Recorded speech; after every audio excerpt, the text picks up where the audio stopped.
So hello everyone, greetings of the day. मैं रवि तिवारी और basic electrical engineering में exam rail की सीरीज़ में हम लोग बेसिक इलेक्ट्रिकल इंजीनियरिंग के कुछ सेशन ले चुके हुए हैं। एंड उससे पहले हम लोगों ने मैग्नेटिक सर्क्यूट पे बात किया हुआ था। और बेसिक इलेक्ट्रिकल इंजीनियरिंग में कंबाइंड बेसिस पे जितने भी एमसीक्यूज प्रीवियस ईयर्स एग्जामिनेशन में आए हुए हैं, जो कि आरआरबी जेई में 2024 में आने की संभावनाएं हैं, वो सारे तरीके के एमसीक्यू की प्रैक्टिस इस एग्जाम रेल की सीरीज में आपको मिलने वाली है। तो चलिए आज के सेशन के फर्स्ट क्वेश्चन की तरफ हम लोग आगे बढ़ते हैं। लेकिन फर्स्ट क्वेश्चन में पहुंचने से पहले एग्जाम डेट्स के बारे में बात करते हैं, जो कि एग्जाम फॉर्म फिलअप करने के इंपॉर्टेंट डेट्स है। 30 जुलाई से फॉर्म फिलअप होना स्टार्ट हो चुका है। 29 अगस्त, जिसमें अब कुछ ही दिन बचे हुए हैं, 6-7 दिन बचे हुए हैं। तो ध्यान से अच्छे से एग्जाम फॉर्म फिलअप करिए। जिन स्टूडेंट्स ने नहीं फिलअप किया हुआ है, बहुत कम समय बच गया है। और लास्ट डेट का इंतजार बिल्कुल मत करिएगा, क्योंकि एंड डेट पे सर्वर वगैरह डाउन का इशू हो सकता है। आरआरबी जेई 2024 में 7,900 प्लस पोस्ट देखने के लिए मिल रहे हैं। गेट एकेडमी का जो कोर्स है, बोथ CBT 1 एंड CBT 2 केवल और केवल 777 में आपको प्रोवाइड किया जा रहा है। जो स्टूडेंट्स केवल और केवल CBT 1 में इंटरेस्टेड हैं, वो 499 में कोर्स परचेस कर सकते हैं। अदरवाइज CBT 1 और CBT 2 के जितने भी सब्जेक्ट के सिलेबस के जितने भी सब्जेक्ट्स हैं, वो सारे के सारे 777 में आपको प्रोवाइड कर दिए जाएंगे। नेक्स्ट, आज के सेशन का फर्स्ट क्वेश्चन है, which of the following is the type of alternating current generator? AC generator. Hope it is visible to you. Pink colour का पेन आपको विजिबल है क्या, या कलर चेंज करें अपन?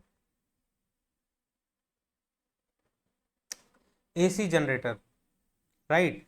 तो एसी जनरेटर क्या होता है? सिंक्रोनस जनरेटर को हम लोग कह सकते हैं सिंक्रोनस जनरेटर, और इसी को भी हम लोग कहते हैं अल्टरनेटर। अल्टरनेटर, देखिएगा, इंडक्शन जनरेटर को हम लोग अल्टरनेटर नहीं कहते हैं। सिंक्रोनस जनरेटर को मोस्ट फ्रिक्वेंटली हम लोग यूज करते हैं अल्टरनेटर के टर्म से। डायनमो क्या है? डीसी जनरेटर को हम लोग कह सकते हैं डायनमो, और उसी के टर्म टर्म में, उसी के संदर्भ में यूज किया जाता है डीसी जनरेटर के टर्म में। जस्ट अ सेकेंड यार, what are technical issue, right.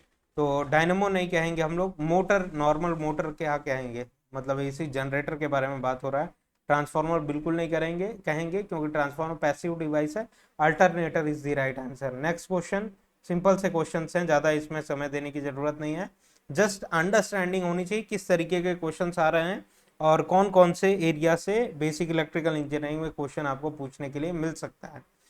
The main function of diode in a rectifier circuit is, देखिए डायोड का क्या काम होता है? Half wave rectifier, full wave rectifier, इसमें क्या काम होता है? केवल केवल डायोड ही तो होता है, उसी को डिफरेंट फॉर्म में अरेंज किया होता है। तो step of the voltage to convert AC into DC, तो रेक्टिफायर जो सर्किट होती है उसमें डायोड यूज करते हैं। रेक्टिफायर जो सर्किट होती है उसमें डायोड यूज करते हैं। रेक्टिफायर में AC आप इनपुट देते हैं, तो आउटपुट आपको क्या मिलता है? DC। जबकि इन्वर्टर के बारे में हम लोग बात करें, इन्वर्टर,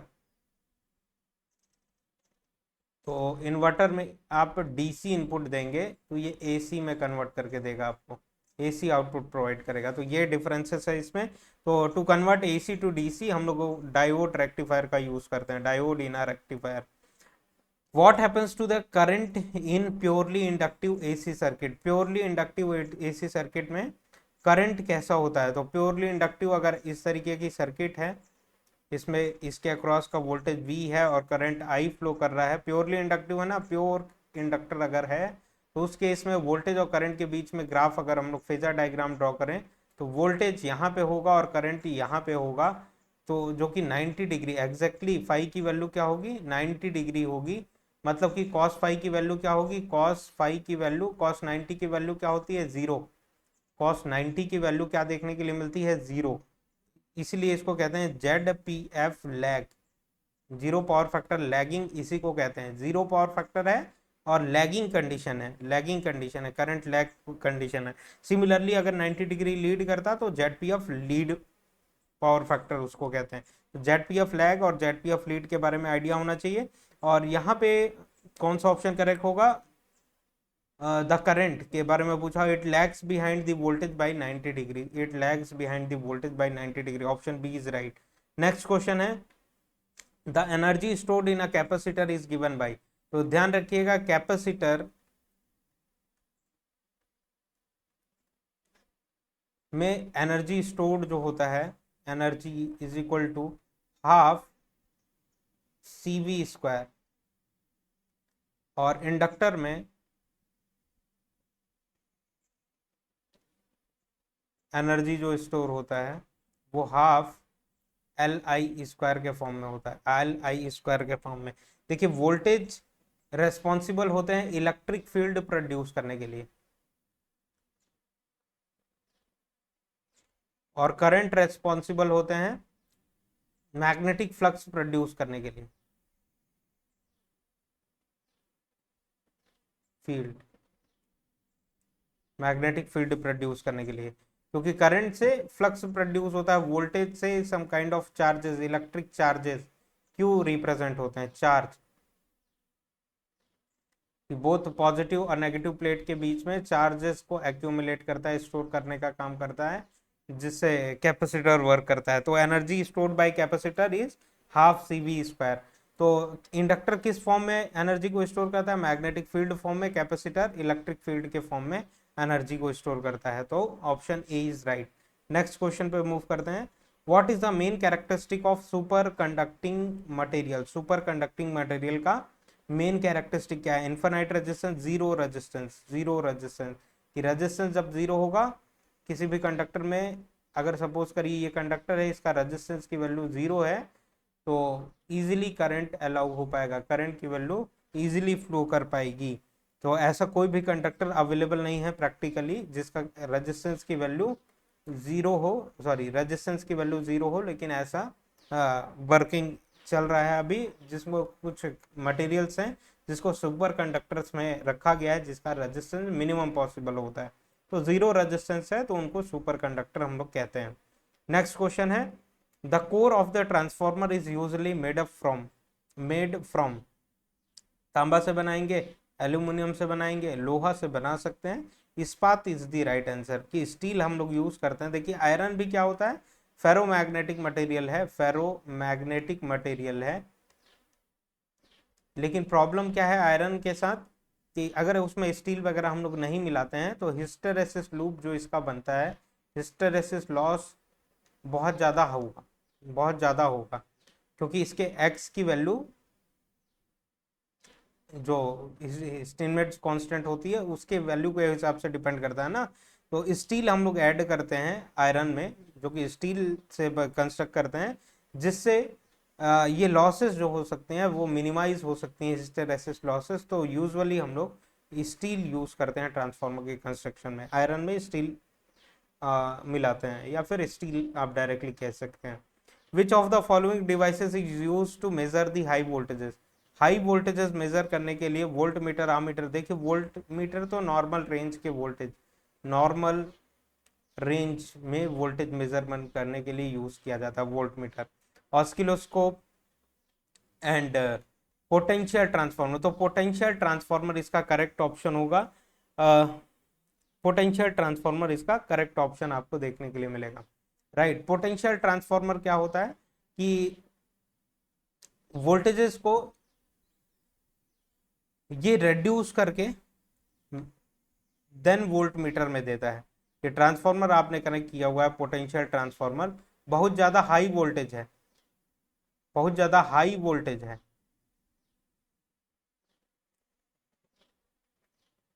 जिसको रेड्यूस करके लो वोल्टेज में कन्वर्ट करेगा, लो वोल्टेज में कन्वर्ट करेगा, एंड देन जिसको हम लोग वोल्ट मीटर के थ्रू, वोल्ट मीटर के थ्रू मेजर कर सकते हैं, इजीली मेजर कर किया जा सकता है। एंड देन टर्न्स रेशियो वगैरह कैलकुलेट करके जब लो वोल्टेज, इधर का वोल्टेज मेजर कर लिया आपने, तो सेकेंडरी प्राइमरी साइड का वोल्टेज आप बता सकते हैं ना as per the number of turns.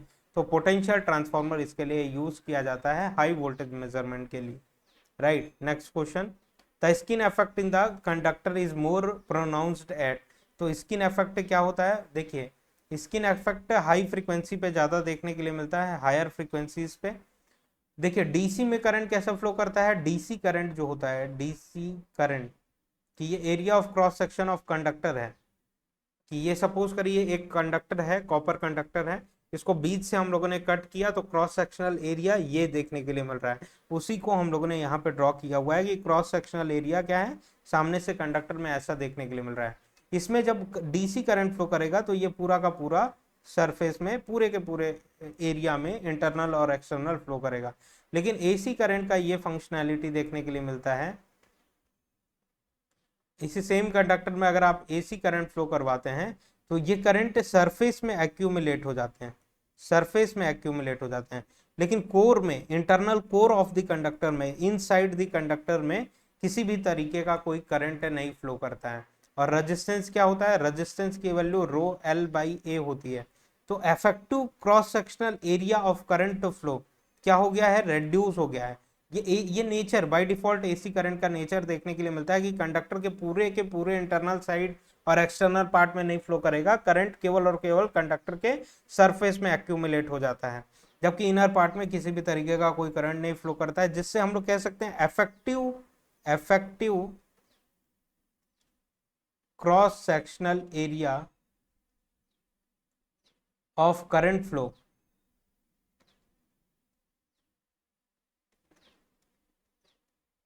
Reduce हो गया, रेड्यूस हो गया तो रेजिस्टेंस की वैल्यू क्या हो जाती है, बढ़ जाती है। इसीलिए हम लोग कहते हैं R A C is greater than R D C, R D C, R A C is greater than R D C, right. तो ये हायर फ्रीक्वेंसीज पे, फ्रीक्वेंसीज जितनी ज्यादा हाई होंगी उतना ज्यादा स्किन इफेक्ट आपको देखने के लिए मिलेगा, उतना ज्यादा स्किन इफेक्ट देखने के लिए मिलेगा। तो ये पावर सिस्टम में आप एनालाइज करते हैं। The output of thermocouple is, output of thermocouple क्या देखने के लिए मिलता है, वोल्टेज देखने के लिए मिलता है, वोल्टेज देखने के लिए मिलता है। ऑप्शन बी कि थर्मोकपल डिवाइस है, थर्मोकपल, थर्मोकपल कि जिसमें किसी दो जंक्शन के बीच का टेम्परेचर, अगर टेम्परेचर इंजेक्ट करते हैं तो ये आउटपुट वोल्टेज के फॉर्म में, आउटपुट जो है वोल्टेज के फॉर्म में प्रोड्यूस करता है। फिर इस वोल्टेज को मेजर करके, वोल्टेज को आप मेजर करके वोल्टमीटर के थ्रू मेजर कर सकते हैं इजीली, जिसको को रिलेट कर सकते हैं टेम्परेचर से। वोल्टेज के मैग्नीट्यूड के हिसाब से आप टेम्परेचर बता सकते हैं कि कितना टेम्परेचर है किसी भी दो जंक्शन के बीच में या किसी भी कंडक्टर के बीच का। तो ये आउटपुट थर्मोकपल का जो होता है वो वोल्टेज के फॉर्म में होता है। नेक्स्ट क्वेश्चन पे मूव करते हैं। Which material is commonly used in construction of semiconductor devices. तो हम लोग सिलिकॉन, कॉपर के बारे में बात करें, कॉपर तो नॉर्मल कंडक्टर है ना, आयरन भी कंडक्टर है, एल्यूमिनियम, और ये क्या है, फेरोमैग्नेटिक मटेरियल है, फेरो मैग्नेटिक मटेरियल है, मैग्नेटिक प्रॉपर्टी इसकी अच्छी होती है, तो ट्रांसफॉर्म के कोर और के कंस्ट्रक्शन के लिए हम लोग यूज करते हैं। एल्यूमिनियम भी एक कंडक्टर है, normal conductor.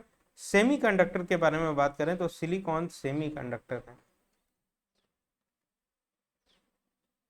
Semi conductor chips इसके थ्रू बनाए जा सकते हैं और जो भी डिवाइसेस हैं बनाई जा सकती हैं। तो silicon is the right option for this question, simple सा क्वेश्चन है। नेक्स्ट क्वेश्चन पे मूव करते हैं हम लोग। What type of wave form is produced by pure sine wave generator. तो नाम से ही समझ में आ रहा है, साइन वेव जनरेटर में कैसा सिग्नल जनरेट होगा, प्योर साइन वेव जनरेट होगा, राइट। तो साइन वेव ही जनरेट होगा, ट्रायंगल या फिर स्क्वायर या फिर सॉटूथ वेव जनरेट नहीं होगा। साइन वेव जनरेटर जैसा कि नाम से ही समझ में आ रहा है, साइन वेव जनरेट करने के लिए यूज करते हैं। नेक्स्ट क्वेश्चन है, the total admittance in AC circuit is reciprocal of. तो आपको पता है कि Y admittance is equal to 1/z लिखते हैं ना हम लोग। तो इम्पिडेंस, प्रतिबाधा, इम्पिडेंस का जस्ट अपोजिट होता है आपका एडमिटेंस। इसको हम लोग क्या कहते हैं, admittance.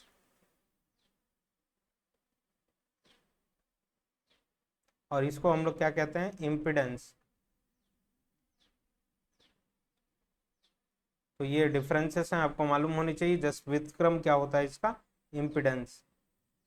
Which law is used to determine the magnetic field around a current carrying conductor? कि कोई भी कंडक्टर अगर करंट कैरी कर रहा है तो all around the conductor magnetic flux lines setup होती हैं, और I is directly proportional to phi होता है कि करंट बढ़ाइए तो फ्लक्स लाइंस भी बढ़ती चली जाएंगी। ये किसका लॉ है? एम्पियर्स लॉ है ये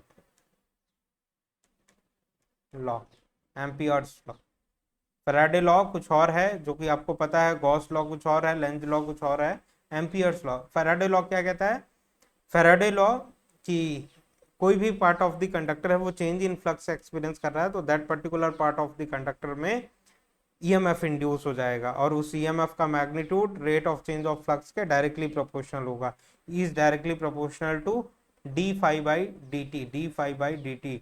और लेंज लॉ क्या कहता है? Anything created will oppose cause of its creation in same dimension, कि फ्लक्स क्रिएट हुआ है वो अपने कॉज ऑफ क्रिएशन जो कि सेम डायमेंशन है वेबर, वेबर में ही अपोज करेगा, इस तरीके से लेंज लॉ कहता है। तो amperes is the right option for this question. Simple सा क्वेश्चन था।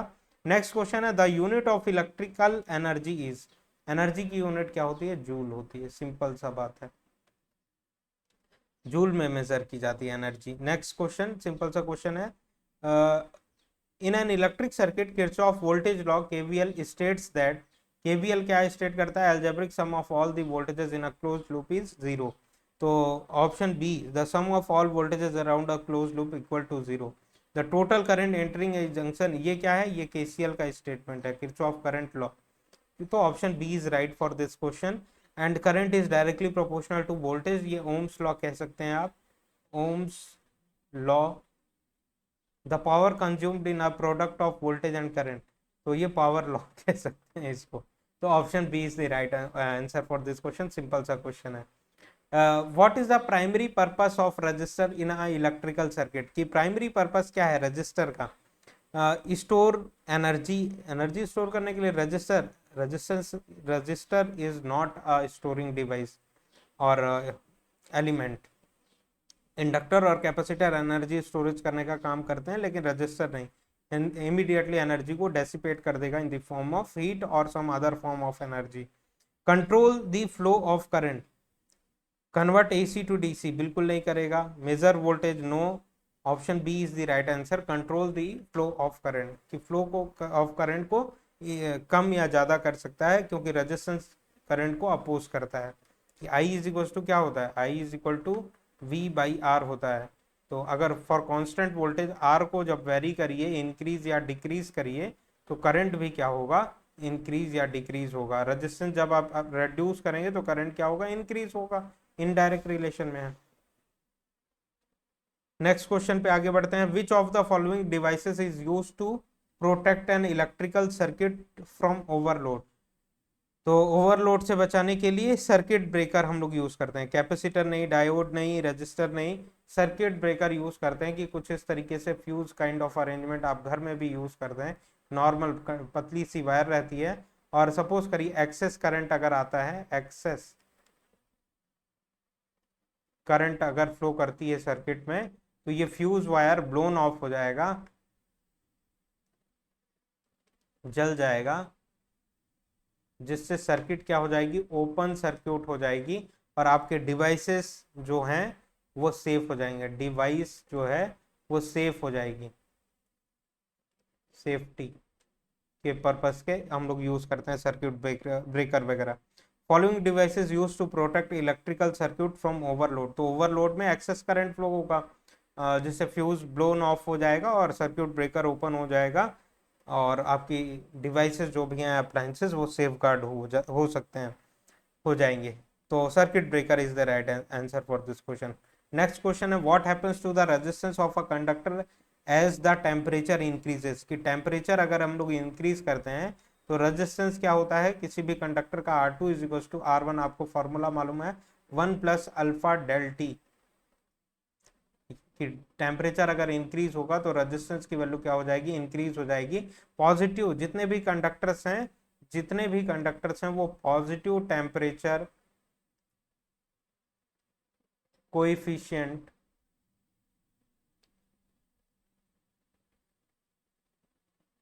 ऑफ रेजिस्टेंस होते हैं। इसका मतलब क्या होता है? कि रेजिस्टेंस टेम्परेचर इंक्रीज होगा तो रेजिस्टेंस की वैल्यू क्या होगी, कंडक्टर्स के इंक्रीज हो जाएगी, रेजिस्टेंस की वैल्यू इंक्रीज हो जाएगी। तो what happens to the resistance of a conductor as the temperature increases, तो रेजिस्टेंस क्या हो जाएगा, इंक्रीज हो जाएगा, इंक्रीज होगा। 18 का option D B is correct. Next question है question number 19, a PN junction diode operates primarily as, तो PN junction diode as a rectifier हम लोग यूज करते हैं। रेक्टिफायर में मेनली हम लोग डायोड ही यूज करते हैं, डायोड यूज करते हैं। और स्विच वगैरह के टर्म्स में हम लोग पावर इलेक्ट्रॉनिक्स में पढ़ते हैं, डिफरेंट स्विचेस एससीआर वगैरह यूज करते हैं। एंड देन एम्पलीफायर, ऑस्किलेटर, ये डिफरेंट कॉन्सेप्ट्स हैं। Option C is correct, option C is correct, rectifier में यूज करते हैं। नेक्स्ट क्वेश्चन की तरफ आगे बढ़ते हैं। What is the primary advantage of using alternating current AC over direct current? AC के कंपेयर टू DC यूज करना क्यों इजी है, सॉरी एडवांटेजेस क्या है AC का ओवर DC? Easier to generate, just a second, कि ये इजी टू जनरेट होता है, उत्पन्न करना आसान है। Easier to store, easier to transform voltage levels, कि AC में हमारे पास क्या है, ट्रांसफॉर्मर है। AC में हमारे पास क्या है, ट्रांसफॉर्मर है, फॉर्मर है। ट्रांसफॉर्मर के हेल्प से हम लोग इजीली वोल्टेज को बढ़ा या घटा सकते हैं, चेंज कर सकते हैं। ट्रांसमिशन वोल्टेज क्यों बढ़ाने की जरूरत है, ये सब पावर सिस्टम में आप पढ़ते हैं कि करंट का वैल्यू कम हो जाता है, लॉसेस मिनिमाइज हो जा सकती हैं। लेकिन DC में हमारे पास कोई भी ट्रांसफॉर्मर नहीं है,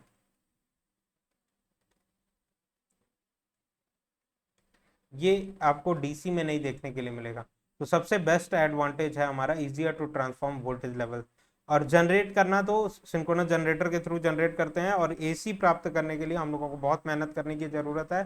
फाइंडिंग्स में KP, pitch factor, KD, distribution, ये सब करने की जरूरत है, जो कि टफ चैलेंजिंग टास्क होता है। ये जनरेट करना ईजी नहीं होता है, लेकिन easier to transform voltage level होता है AC का, जबकि DC में ऐसी फ्लेक्सिबिलिटी नहीं है। easier to measure, easier to store, option C is correct for this question, need not to discuss more.